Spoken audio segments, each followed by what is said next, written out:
আসসালামু আলাইকুম সবাইকে, কেমন আছেন সবাই? তো আজকে আপনাদের সাথে শেয়ার করব সকাল থেকে আমি মোটামুটি কী কী রান্নাবান্না করলাম, কী কী করলাম এটাই। তো শুরুতেই দেখতে পাচ্ছেন আমি একটু ডিম ভাজি করে নিয়েছি। তো ঘুম থেকে উঠেছি, এরপরে এখন রুটি আর ডিম খাবো। তো এটা খেয়ে রান্নাবান্নার কাছে চলে আসলাম। এখানে ছোলা ভিজিয়ে রেখেছি যে বিকেলের নাস্তার জন্য ছোলা ভুনো করব, আর জিরা ওটা আমি পিষিয়ে নিব।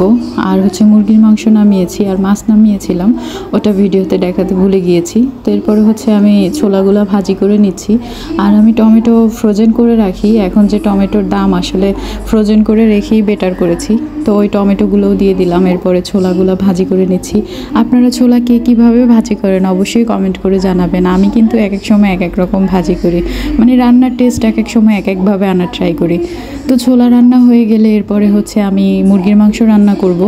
তেজে মশলা কষিয়ে নিলাম, এরপরে মুরগির মাংস দিয়ে দিলাম। তো মুরগির মাংসটাকে আমি একটু আলু দিয়ে রান্না করব, কারণ আমি অনেক বেশি আলু খেতে পছন্দ করি, মানে মুরগির মাংসে বা গরুর মাংসে একটু আলু দিলে আমার কাছে বেশ ভালো লাগে। তো যার জন্য আমি সব সময় ট্রাই করি একটুখানি আলু দেওয়ার, আবার বেশি দিলেও ভালো লাগে না, মানে অল্প একটু আলু থাকবে। তো এই যে আলুর সাথে মুরগির বিয়ে দিয়ে দিলাম, মানে মুরগির মাংসের। আমার কাছে আলু ছাড়া মুরগির মাংস, গরুর মাংস এগুলো কেন যেন অবিবাহিত মনে হয়। তো এরপরে আমি আলুর সাথে আবার একটু কষিয়ে নিচ্ছি। আর আজকে আপনাদের বাসায় কী কী রান্না হচ্ছে অবশ্যই কমেন্ট করে জানাবেন। আর আমার সেম প্রবলেমের জন্যই আমি কথা বলতে হাঁপিয়ে যাচ্ছি, সেটা হচ্ছে বুকে ব্যথা।